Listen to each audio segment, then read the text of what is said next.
Hello and welcome to another episode of the Pro Tour Review with Goblin Ringleader. Now, we're going to be going over Pro Tour Dark Ascension today, quarterfinals, and yeah, let's just jump right into it.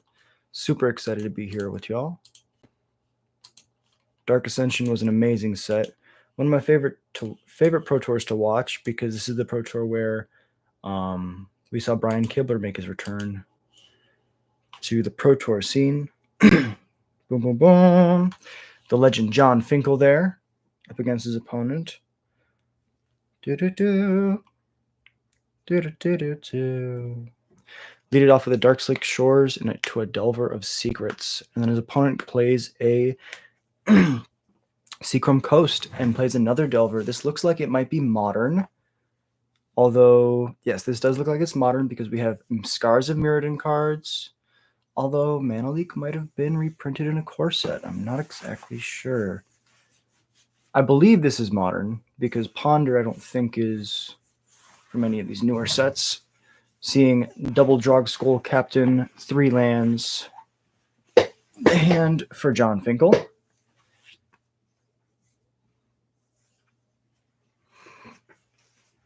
Looks like 2 lands, the Geist land that you can pay a blue and a white to make a 1/1 spirit.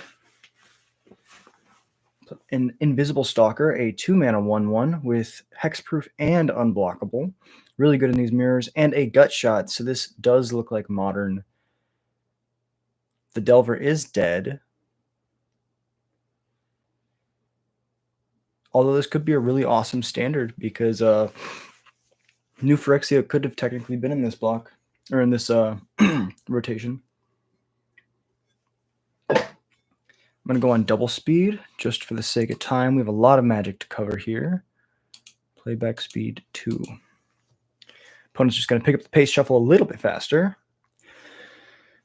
John Finkel, untap, upkeep. Draw a Phantasmal Image, one of the really cool cards from a core set. A 2-mana clone of any creature on the battlefield, but if it gets targeted by a spell or ability, you instantly sack it. Opponent, so Drog Skull Captain, the play after the draw Phantasmal Image. Opponent attacks the Invisible Stalker, taps out for a sword of, looks like War and Peace. White and red is the pro on that. Another Drog Skull Captain, making all of his spirits +1/+1 and hexproof twice. Only being able to lord themselves once, though. Untap of keep, equipping the Sword of War and Peace to the Invisible Stalker, making it a 3/3 pro-red, pro-white, as well as hexproof unblockable. So this is a really cool sequence by Matthew here, Mr. Costa.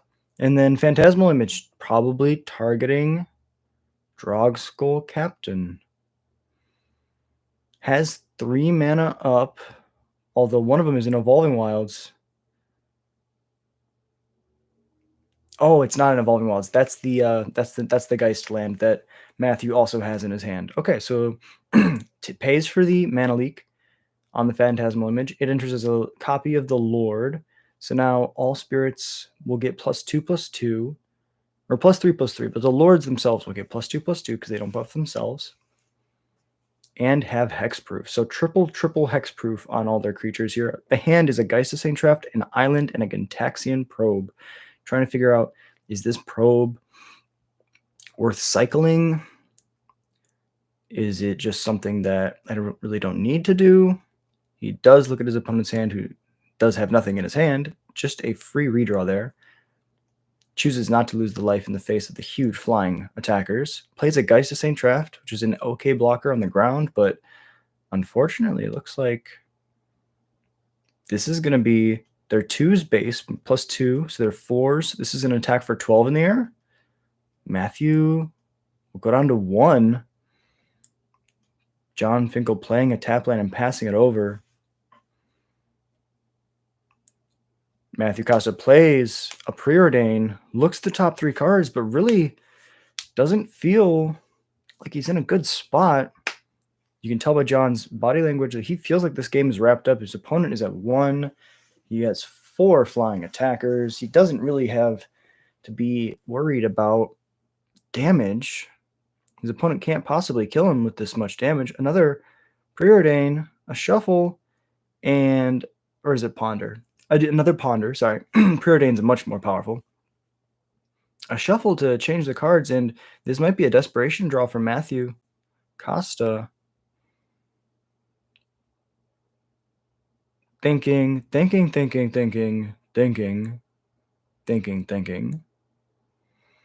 The draw was a Snapcaster Mage. The issue is your opponent has only flyers, and you have only a Gitaxian Probe in the graveyard. If you tap out to cast that Snapcaster Mage, you don't have any other mana to do things. Opponent pile shuffling as fast as possible in the background. Attacks with everything. And makes a flying blocker to chump the Angel and puts it away, does John Finkel. Yeah, the legend here, absolute legend of the game. John Finkel, one of the greatest, I would say, Pro Tour Hall of Famers of all time. Undisputably one of the GOATs of the game. It's really good to see him here jamming Standard in Pro Tour Dark Ascension. We're going to skip right to the next game. Look at a quick smile, quick conversation here from John. Always good to see the players doing their best, jamming their games.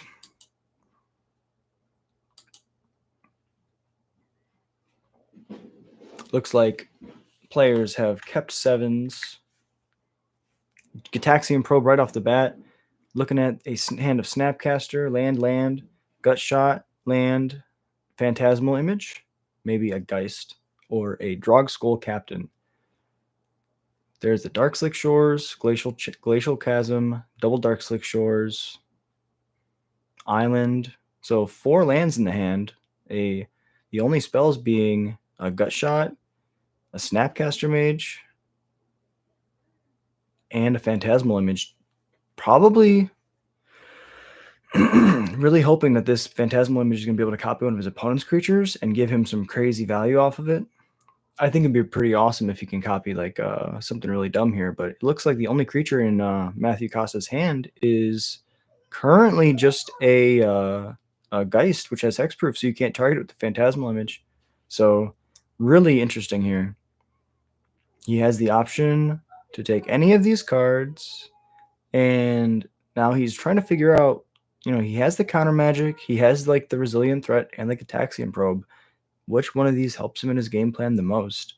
Meanwhile, John Finkel is really hoping that he doesn't draw any more lands, looking at these 4 lands in hand with Gut Shot, Phantasmal Image, Snap as backup, or 3 lands in hand. Now they're really trying to figure out what to do, and I think they're just going to try to race. It looks like both these players not really... Oh, Lingering Souls is going to come up the board real nice here, being able to just be deployed onto the battlefield, make 2 1/1s. It can't block, but it can raise this Invisible Stalker right now.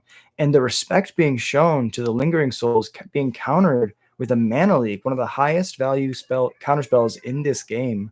Super, super important here to be trying to slow your opponent down. If you're Matthew Costa, you really need to make sure you're the aggressor. Your deck is built in a way, we saw at game 1, where if your opponent gets ahead of you, you don't really have a way to recoup. Matthew Costa is pretty much just trying to play literally a Delver strat, where they get a threat on the battlefield, they protect it, and they win with that threat. Whereas when John just was able to outrace, there's not much else that Matthew Costa could do to catch up. So looking at Delver, Gitaxian Probe, and one other card, left all 3 on top, plays the land and the Delver after playing through the Mana Leak with the other spell last turn, not really having to worry about too much. A Vapor Snag in hand can take care of this Delver if it flips, but the resource management is super high right now. This feels like what's crazy is this is Standard, but this kind of feels like Modern and Legacy, because we're watching, Ponder, we're watching Delver of Secrets, we're watching Gitaxian Probe and Gut Shot with Snapcaster Mage. It's just so strong. Like, all these cards are just doing so much work. And Gitaxian Probe's going to take a look at his opponent's hand. In response, a Vapor Snag going to target this flipped Delver. Then the Gitaxian Probe resolves, revealing a Mana Leak, a Geist of Saint Traft, and a Delver. Finkel's got to feel pretty confident in this spot. He only has to really worry about, oh, and that's an amazing card. It's a 4-mana 3/3 spirit. When it enters the battlefield, you can gain control of a target creature your opponent controls for as long as you control that creature. And I think it remains tapped. So you can just take away one of your opponent's best creatures and beat them in the air with a 3/3 flyer. Card is very strong. Playing a Delver and a tap land, setting up for next turn, trying to make sure that you have access to as much mana as possible. Set yourself up to be able to play your turn as efficiently. Both players kind of just playing Delvers and passing it over. Looking at the graveyard, 4 mana is definitely representing a snap mana leak, so it has to be played accordingly. John saying, I know what the Delver is going to flip because I pondered those cards to the top, so I'm not going to even show you because I know it's not going to be an instant. Playing the tap creature, so when it enters, it taps out an opponent's creature and it doesn't untap as long as you control it. Being able to have this creature resolve through a mana leak in the upkeep before the Delver can flip. It looks like it would have flipped. The card being a ponder, that gut shot being masterfully used, so he has another one in case his opponent gets another Delver into play somehow. And again, even though John's at 15 here, Matthew's at 18, taking potentially 6 in the air next versus Matthew's clock currently of 1 damage each turn.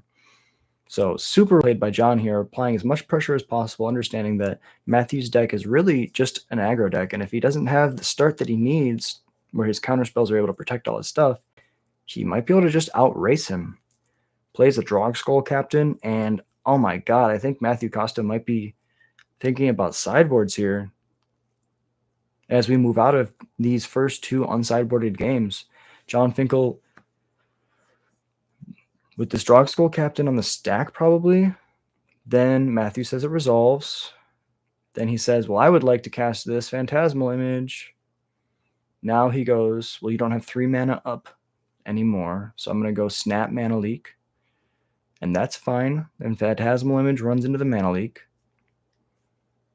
But it got Matthew uses Snapcaster Mage on not card advantage. If he was able to go Snap Ponder or something like that on his next turn, it would probably be like able to give Matthew enough cards to stabilize. Here, however, John's able to maximize his last gut shot, attack for only 4 right now, but it could be 6 next turn, putting Matthew down to 11. Untap, upkeep, draw, playing a Sword of Feast and War and Peace, putting it on the Invisible Stalker, immediately buffing and then attacking. The draw flips, and this is 4, 5, 6, 7, 8, 9 coming across. Matthew should be at 2. Can he race? Can he race? Again, you see Matthew not able to do anything but try to attack here, saying my deck should be faster than yours. John saying, well, you're at 2, and that doesn't kill me, so I think I just take this damage. Going down, you gain some life, but I still have enough blockers, and you're looking at 2, a reactive spell and a threat that cannot block in the air. And this looks like it's going to be a loss for Matthew Costa in these first 2 unsideboarded games. Really close games here, though. Both these players having Gataxian Probe and Gut Shot, really allowing the fight to happen with almost no resources. Now another Drog Skull Captain off the top being slammed by John Finkel here in attack, and Matthew just kind of looks at his graveyard and says, yeah, that's it. GG's. To lose to John Finkel is not you see the person like, I'm trying to look at John. John, did you get there? He's like, I got there too. Yeah. If you get to have that moment of acknowledgement from John Finkel, that's one of the greatest moments of all time. Hey John, did you win? Yeah, I won, bro. Did you win? Yeah, I got there. Oh, that must be like fucking amazing. Okay, it looks like now they're sideboarding. They're trying to figure out what to take out, what to take in. Flashing over to another game. This looks like, could that be Paul or Vito Dama da Rosa?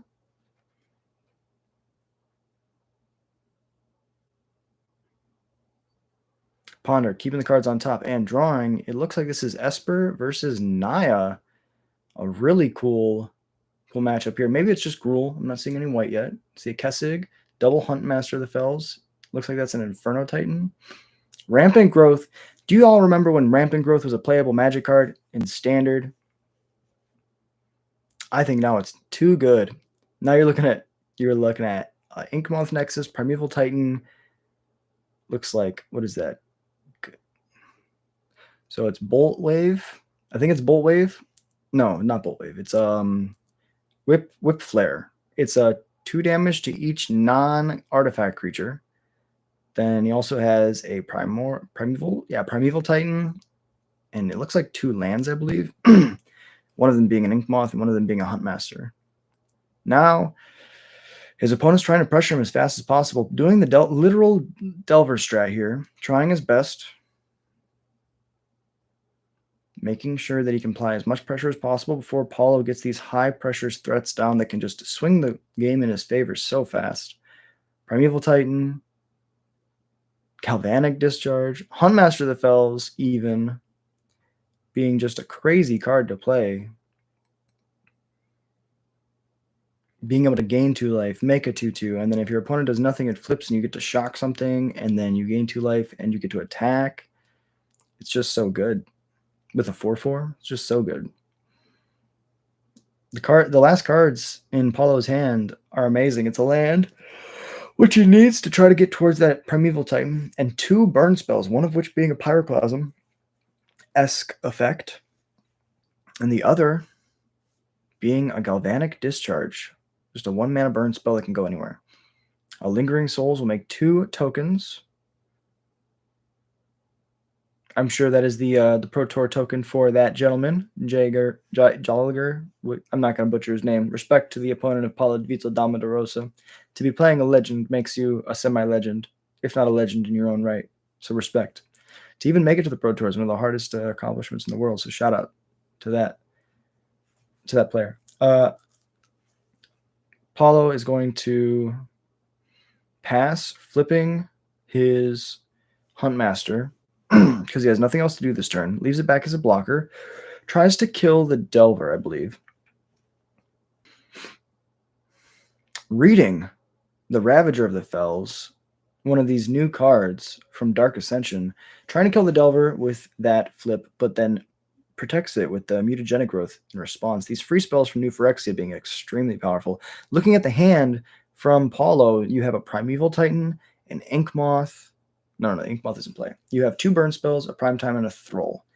The Last Troll. Thrun, the Last Troll. Really cool opportunity here. This is 5 in the air.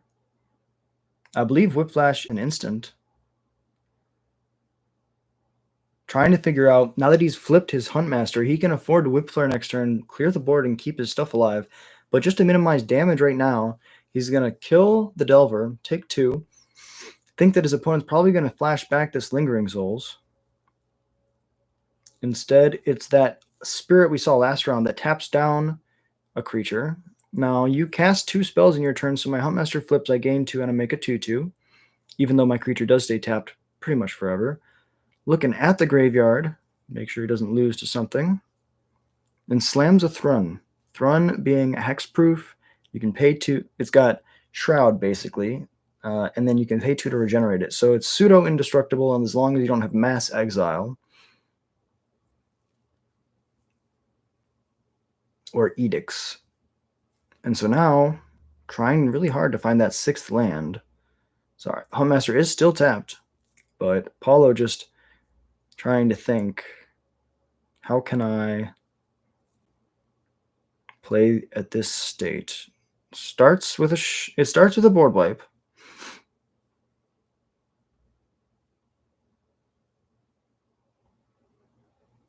The issue being, if his opponent has a counterspell, it's really bad for him. He'll block the Spirit on the Thrun. His stuff still doesn't die. Slag Storm now is unusable because he has a damage marked on his Thrun unless he chooses to regenerate it.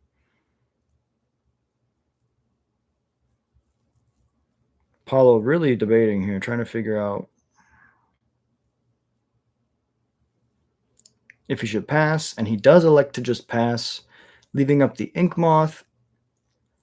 His Huntmaster flips, and he gets to shocks the 3/3.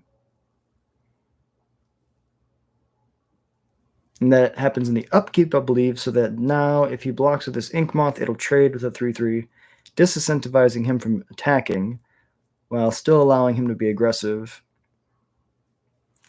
Hey, what's up, AJ? Oh, I appreciate you dropping in. That means a lot to me. Yeah, we're doing a lot of YouTube shorts. We do 10 plus YouTube shorts a day. Try to do like a split between lore and like commander content. I do a lot of competitive stuff. So like I play Magic and Paper every day, but I also do a live stream with Goblins. So if you enjoy, modern, standard, Pioneer, Legacy, we do all that on the channel. Right now we're focusing more on standard just because that's like what we're playing a lot of, and we have an NRG coming up that I'm practicing for. But yeah, besides that, I really appreciate you watching the channel. It means a lot to me. We're trying to grow the Goblin Horde, so thank you for being here. Yeah, reliving the glory days, honestly, watching these Pro Tour matches. Now, Huntmaster is an amazing card here, but when this prime time comes down, the game officially ends because as soon as he gets his 6th land, the following turn he's going to be able to pump his Ink Moth with Kessig Wolfrun for what feels like a bajillion and probably just win the spot. However, he could just win with damage at this point. His opponent is low enough life total. Oh, hell yeah. That's awesome, bro. Yeah, honestly, I think that the best part about Magic is when you're learning. Like, I've been playing since I was like 13, 14, and like I'm learning new stuff and there's new mechanics, there's new cards all the time. So like someone told me they're like the best time to start Magic was yesterday, but if you didn't start yesterday, start now. And so I really like that. And yeah, like the stuff that I've learned through all the years of playing Magic, honestly, I just want to like pass on to like the new players because new players may not know that they can watch these Pro Tour matches. They may know, but they may not have the same enthusiasm for them that I do. So if I can like show y'all how I play EDH, if I can show y'all how like how my brain works, if I can help just one person play the game a little bit better, then that's the dream. So I really appreciate you, bro. Boss, I appreciate you, boss. Sorry. Dark Ascension was one of my favorite sets when it came out. I started playing it like RTR Gate Crash. My first box was Magic 2013. But I remember looking at the boxes of Dark Ascension and being like, oh my god, that's so cool. She just left you outside? Come on, it's cold.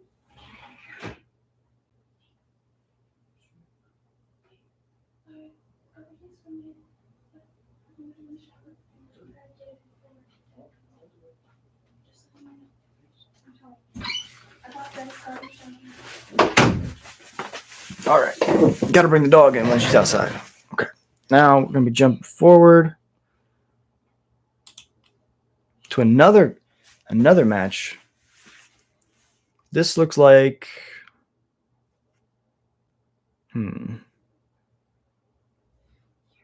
Is that Yu Yu Watanabe versus? No, it's not Yu Yu. I don't think.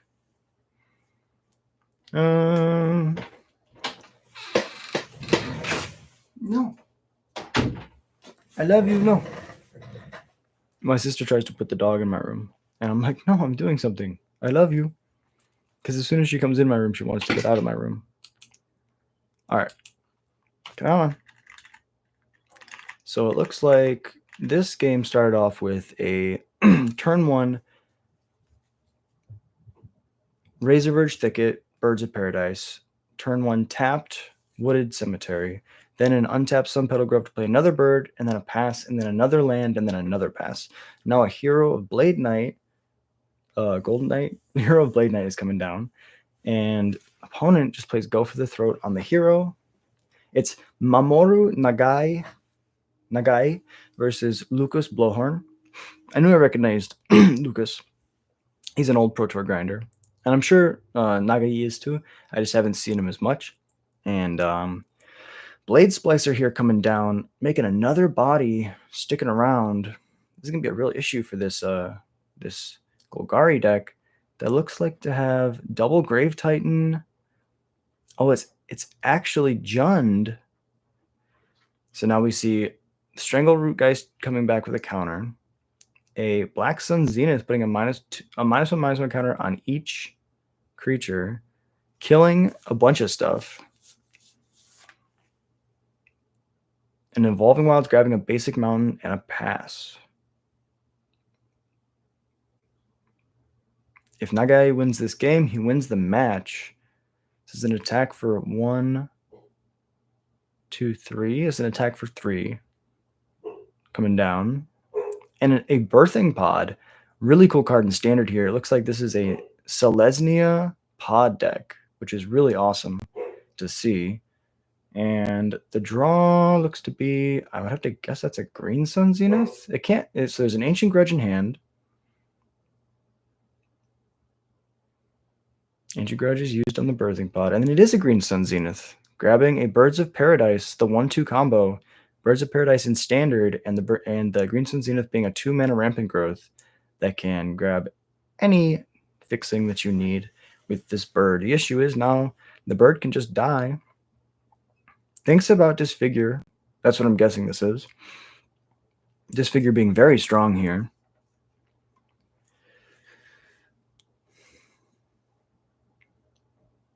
Slams the Grave Titan, makes 2 amazing blockers, and this game might just be over. 1 card in hand.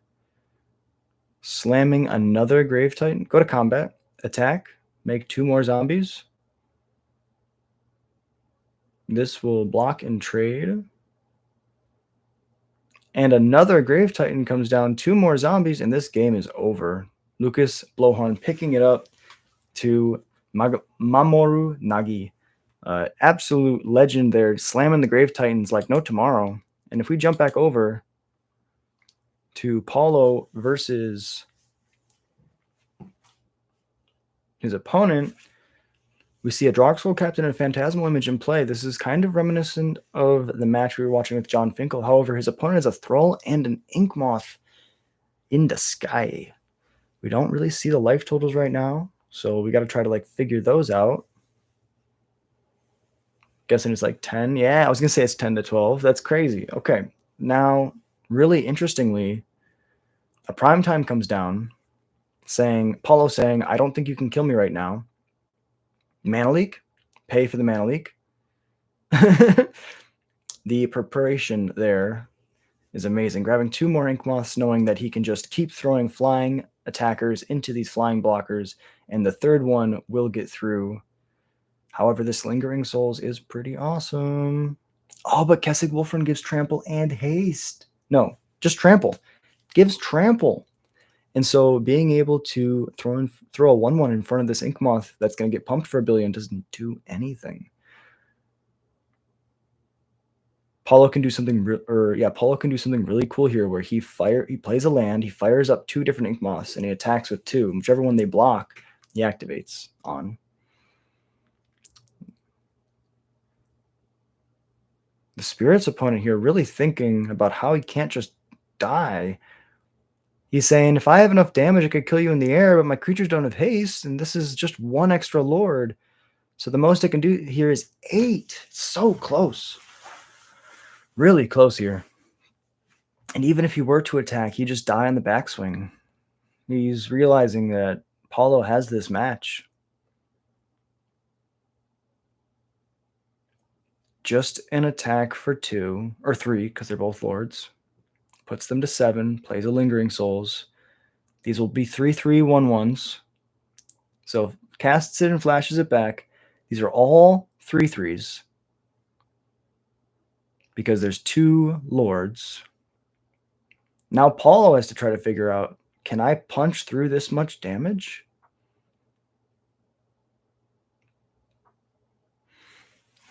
I think what he can do is attack with his Primeval Titan. His opponent's got 3, 6, 9, 12, 15 toughness worth of blockers. If he just attacks, he's got 10 right there, 1, 2 to activate, an additional 8. So that's 18. 18 damage coming through minus his opponent's 3, 6, 9, 12, 15.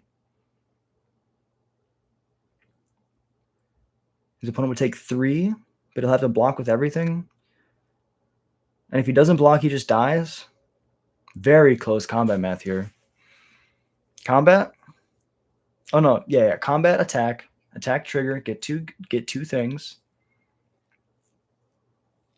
Blocks like this.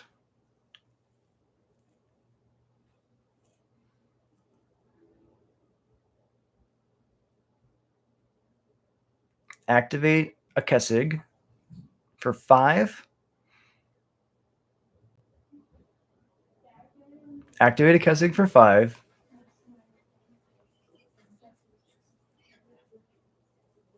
Put the buff on the Thrun.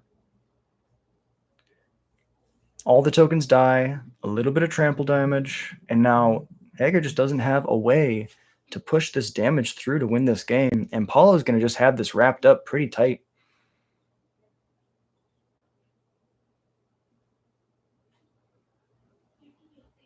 He's saying, oh, because you have an extra Lord, it has an extra toughness, so some of these should be alive. And then he says, well, if the Lord dies, then they die. And they go, okay. Now, you're trying to figure out, how can I win this game through this?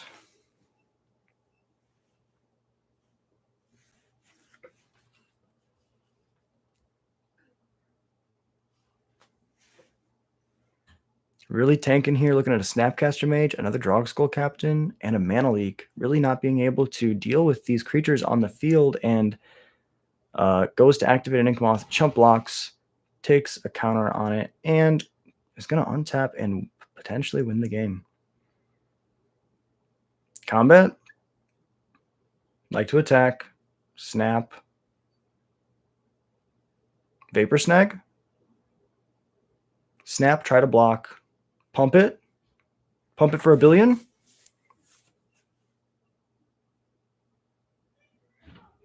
And the hand comes across. Amazing gameplay there by Paulo Vita Damarosa, and he wraps it up 3-0, wrecking his opponent. Thank y'all so much for watching. I'll be back on later for another stream later tonight doing the standard grind. Till then, I've been Jack, and I hope you have a beautiful day.